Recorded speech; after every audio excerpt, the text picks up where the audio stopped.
ನಮಸ್ತೆ ಎಲ್ಲರಿಗೂ. ಇವತ್ತು ನಾನು ಮಾಡ್ತಾಯಿದ್ದೀನಿ ಚಿಗಳಿ ತಂಬಿಟ್ಟು.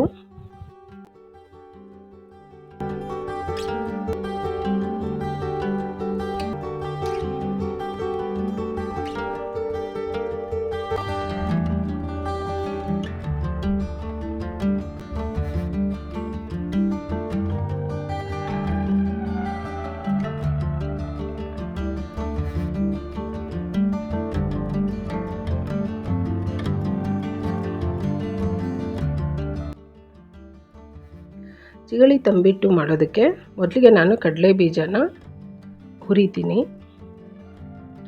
ಕಡಲೆ ಬೀಜ ಲೋ ಫ್ಲೇಮಲ್ಲಿ ನಿಧಾನವಾಗಿ ಹುರಿಬೇಕಾಗತ್ತೆ, ಯಾಕಂದರೆ ಒಳಗೆಲ್ಲ ಚೆನ್ನಾಗಿ ಬೇಯಬೇಕು. ಮತ್ತು ಕಡಲೆ ಬೀಜ ಚೆನ್ನಾಗಿ ಹುರಿದಾದ್ಮೇಲೆ ತಣ್ಣಗಾಗೋದಕ್ಕಿಟ್ಟು ಇದರ ಸಿಪ್ಪೆ ತೆಗಿಬೇಕು. ನೋಡಿ, ಈಗ ಚೆನ್ನಾಗಿ ಹುರಿದಿದ್ದೀನಿ, ಕೆಂಪಗಾಗಿದೆ. ಇದು ತಣ್ಣಗಾಗಲಿ, ಪೂರ ತಣ್ಣಗಾದ್ರೇ ಸಿಪ್ಪೆ ತೆಗಿಯೋದಕ್ಕೆ ಈಸಿ ಆಗುತ್ತೆ. ಈಗ ಎಳ್ಳು ಹುರಿತಾ ಇದ್ದೀನಿ. 1/4 kg ಎಳ್ಳು ತೊಗೊಂಡಿದ್ದೀನಿ ನಾನು, ಕಪ್ಪು ಎಳ್ಳು. ಇದು ಕೂಡ ಲೋ ಫ್ಲೇಮಲ್ಲಿ ನಿಧಾನವಾಗಿ ಹುರಿಬೇಕು, ಕೆಂಪಗಾಗೋ ತನಕ ಹುರಿಬೇಕು. ಇದು ಕೂಡ ತಣ್ಣಗಾಗೋದಕ್ಕೆ ಬಿಡಬೇಕು.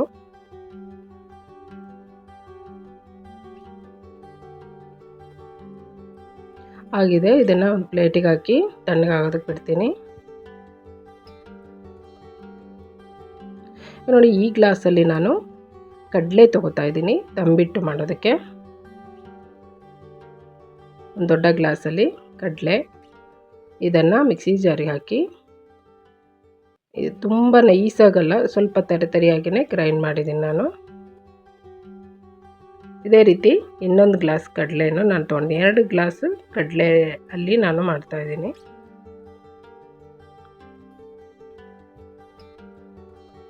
ಇದನ್ನು ಕೂಡ ಗ್ರೈಂಡ್ ಮಾಡಿ ಇಟ್ಕೊಳ್ತೀನಿ.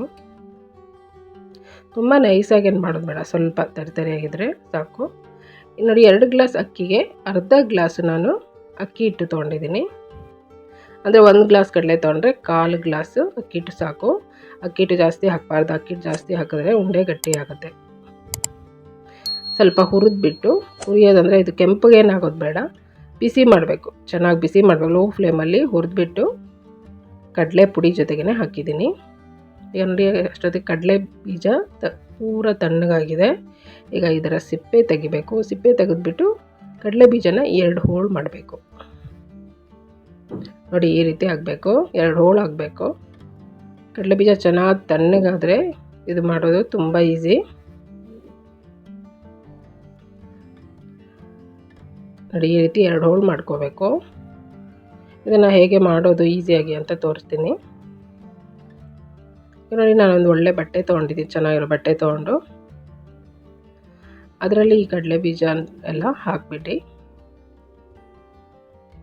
ಈ ರೀತಿ ಮಾಡಿ ಈಸಿಯಾಗಿ ಬೇಗ ಸಿಪ್ಪೆ ತೆಗಿಬೋದು.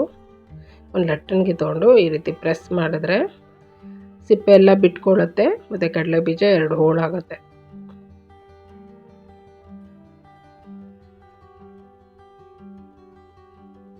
ನೋಡಿ, ಎಷ್ಟು ಚೆನ್ನಾಗಾಗಿದೆ. ಈಗ ತುಂಬ ಪ್ರೆಸ್ ಮಾಡಿದ್ರೆ ಇನ್ನೂ ಪುಡಿ ಆಗುತ್ತೆ ಅಂದ್ಕೊಂಡ್ರೆ ಪರವಾಗಿಲ್ಲ, ಅದು ಪುಡಿ ಆದರೂ ಏನೂ ತೊಂದರೆ ಇಲ್ಲ. ತುಂಬ ಪುಡಿ ಏನು ಆಗಬಾರ್ದು, ಜಸ್ಟ್ ಅದು ಪ್ರೆಸ್ ಮಾಡಿದಾಗ 2 ಹೋಳಾಗದೆ ಇನ್ನೂ ಸ್ವಲ್ಪ ಪುಡಿ ಆದರೆ ಪರವಾಗಿಲ್ಲ, ಆ ರೀತಿ ಆದರೂ ಏನು ತೊಂದರೆ ಇಲ್ಲ. ಈಗ ನೋಡಿ, ನಾನು ಮರ ತೊಗೊಂಡಿದ್ದು, ಮರದಲ್ಲಿ ಹಾಕಿ ಈ ರೀತಿ ಮಾಡಿದ್ರೆ ಸಿಪ್ಪೆ ಎಲ್ಲ ಸಪ್ರೇಟ್ ಆಗುತ್ತೆ.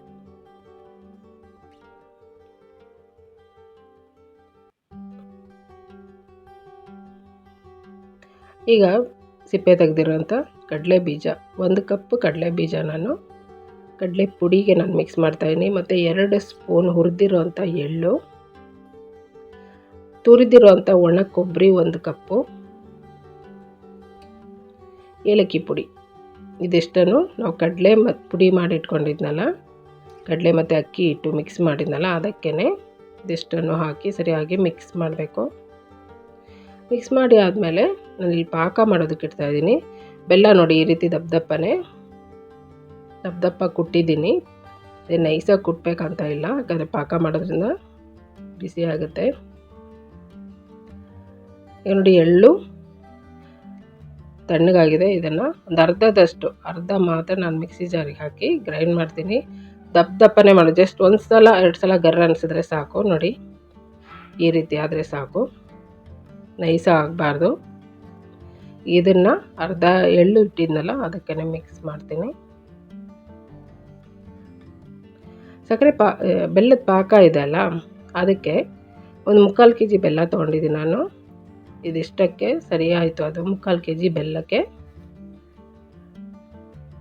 ಈಗ ನೋಡಿ, ಎಳ್ಳಿಗೆ ಒಂದು ಅರ್ಧ ಕಪ್ಪು ಕಡಲೆ ಬೀಜ ಸಿಪ್ಪೆ ತೆಗೆದಿರೋದು, ಅರ್ಧ ಕಪ್ ಕಡಲೆ, ಮತ್ತು ಒಂದು ಅರ್ಧ ಕಪ್ಪು ಒಣ ಕೊಬ್ಬರಿ ಮತ್ತು ಏಲಕ್ಕಿ ಪುಡಿ, ಇದಿಷ್ಟನ್ನು ಹಾಕಿ ಮಿಕ್ಸ್ ಮಾಡ್ತೀನಿ. ನಾನು ಬೆಲ್ಲ ಪಾಕ ಮಾಡೋದು ಹೇಳ್ತಾಯಿದ್ದೆ. ಬೆಲ್ಲ ನಾನು ಒಂದು 3/4 kg ತೊಗೊಂಡು ಅದಕ್ಕೆ ನಾನು ಒಂದು ದೊಡ್ಡ ಗ್ಲಾಸ್ ತೋರಿಸಿದ್ನಲ್ಲ, ಆ ಗ್ಲಾಸಲ್ಲಿ ಒಂದು 1/4 ಗ್ಲಾಸ್ ನೀರು ಹಾಕಿ ಕುದಿಯೋದಕ್ಕೆ ಇಟ್ಟಿದ್ದೀನಿ. ನೋಡಿ, ಈಗ ಬೆಲ್ಲ ಎಲ್ಲ ಕರಗಿ ಈ ರೀತಿ ಜೋರು ಒಂದು ಸಲ ಕುದಿ ಬಂದರೆ ಸಾಕು, ಜಾಸ್ತಿ ಕುದಿಬೇಕಂತ ಏನಿಲ್ಲ. ಎಲ್ಲ ಕರಗಿ ಜೋರಾಗಿ ಕುದಿ ಬಂದರೆ ಸಾಕು. ಈಗ ಸ್ಟವ್ ಆಫ್ ಮಾಡಿ. ನೋಡಿ, ಈ ರೀತಿ ಆಗುತ್ತೆ. ಇದು ಕರೆಕ್ಟಾಗಿ ಹದ ಇದೆ. ಇದು ತುಂಬ ಅಂಟು ಬರಬೇಕು ಅಂತೆಲ್ಲ ಏನಿಲ್ಲ, ಎಲ್ಲ ಕರಗಿ ಕುದಿ ಬಂದರೆ ಸಾಕು. ಈಗ ನೋಡಿ, ಎರಡು ಮಿಶ್ರಣ, ಚಿಗಳಿ ಮತ್ತು ತಂಬಿಟ್ಟು ಎರಡದು ಮಿಶ್ರಣ ರೆಡಿ ಇದೆ. ಈಗ ಉಂಡೆ ಮಾಡೋದನ್ನು ನಾನು ತೋರಿಸ್ತೀನಿ. ಉಂಡೆ ಮಾಡುವಾಗ ಪಾಕ ಅಷ್ಟೂ ಒಟ್ಟಿಗೆ ಹಾಕಬಾರ್ದು. ಪಾಕ ಅಷ್ಟು ಒಟ್ಟಿಗೆ ಹಾಕಿದ್ರೆ ಎಷ್ಟು ಹಾಕಬೇಕಂತ ಗೊತ್ತಾಗಲ್ಲ, ಮತ್ತು ತಣ್ಣಗಾಗ್ಬಿಡುತ್ತೆ. ಇದು ಪಾಕ ಸ್ವಲ್ಪ ಬಿಸಿ ಇರುವಾಗಲೇ ಸ್ವಲ್ಪ ಸ್ವಲ್ಪ ಹಾಕಿಬಿಟ್ಟು ಉಂಡೆ ಮಾಡ್ಕೋಬೇಕು. ಪಾಕ ಪೂರ ತಣ್ಣಗಾಗೋದಕ್ಕೆ ಬಿಡಬೇಡಿ, ಗಟ್ಟಿಯಾಗಿಬಿಡುತ್ತೆ.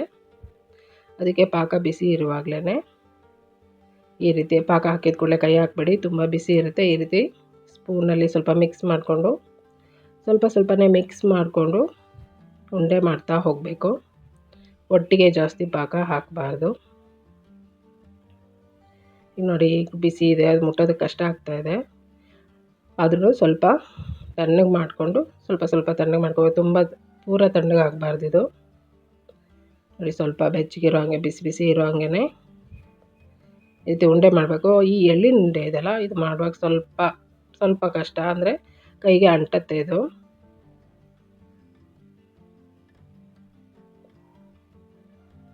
ಅದಕ್ಕೆ ನಾನು ಒಂದು ಕಪ್ಪಲ್ಲಿ ನೀರು ತೊಗೊಂಡಿದ್ದೀನಿ. ನೀರನ್ನು ಸ್ವಲ್ಪ ಮುಟ್ಟಿಸ್ಕೊಂಡು, ಸ್ವಲ್ಪ ಕೈಗೆ, ಜಾಸ್ತಿ ನೀರು ತೊಗೋಬೇಡಿ, ಸ್ವಲ್ಪ ಹೀಗೆ ನೀರು ಮುಟ್ಟಿಸ್ಕೊಂಡು ಈಗ ಉಂಡೆ ಕಟ್ಟಿದ್ರೆ ಈಗ ಚೆನ್ನಾಗಿ ಬರುತ್ತೆ.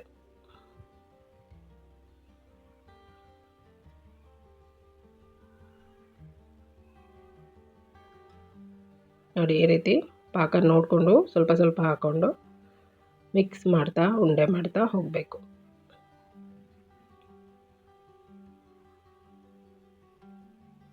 ಪಾಕ ಏನಾದರೂ ಅಕಸ್ಮಾತ್ ನಿಮಗೆ ಸಾಕಾಗಲಿಲ್ಲ ಅಂದರೆ ಮತ್ತೆ ಸ್ವಲ್ಪ ಬೆಲ್ಲ ಕುಟ್ಬಿಟ್ಟು ಸ್ವಲ್ಪ ನೀರು ಹಾಕಿ ಪಾಕ ಮಾಡ್ಕೋಬೋದು. ಅದೇನು ಒಂದು 2 ನಿಮಿಷದ ಕೆಲಸ.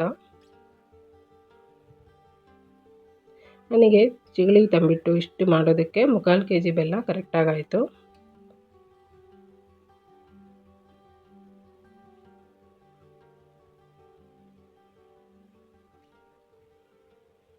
ಈ ಎಳ್ಳಿಂದು ಉಂಡೆ ಮಾಡೋದೇ ಸ್ವಲ್ಪ, ಉಂಡೆ ಕಟ್ಟುವಾಗ ಸ್ವಲ್ಪ ಕಷ್ಟ ಅನಿಸುತ್ತೆ.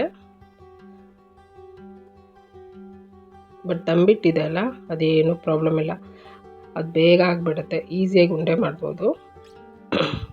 ಎಳ್ಳಿಂದು ಮಾಡುವಾಗಲೇ ಸ್ವಲ್ಪ ಟೈಮ್ ತೊಗೊಳುತ್ತೆ.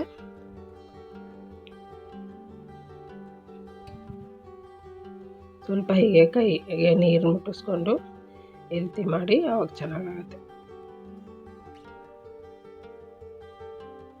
ನೋಡಿ, ಈ ರೀತಿ ಇದೇ ರೀತಿ ನಾನು ಅಷ್ಟು ಉಂಡೆ ಮಾಡಿಟ್ಕೊತೀನಿ.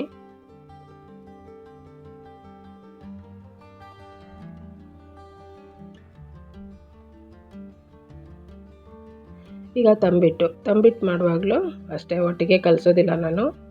ಇದರಲ್ಲಿ ಸ್ವಲ್ಪ ಒಂದು ಪ್ಲೇಟಿಗೆ ಹಾಕ್ಕೊಂಡ್ಬಿಟ್ಟು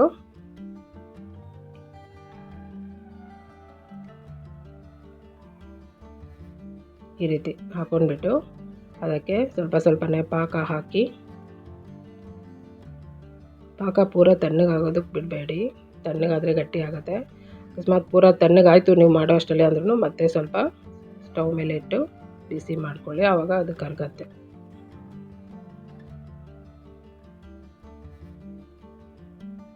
ಇದನ್ನು ಅಷ್ಟೇ, ಬಿಸಿ ಪಾಕ ಒಂದೇ ಸರಿ ಕೈ ಹಾಕಬೇಡಿ, ಸ್ಪೂನಲ್ಲಿ ಸ್ವಲ್ಪ ಕಲಿಸ್ಕೊತಾ ಸ್ವಲ್ಪ ತಣ್ಣಗಾಗಿದೆ ಅನ್ನುವಾಗ ಕೈಯಿಂದ ಕಲಿಸ್ಕೊಂಡು ಉಂಡೆ ಮಾಡಬೇಕು.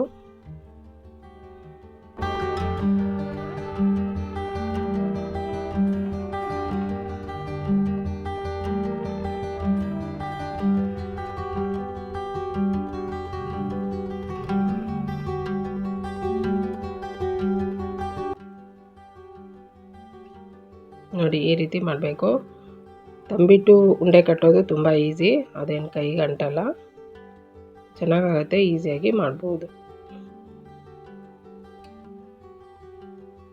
ನೋಡಿ ಈ ರೀತಿ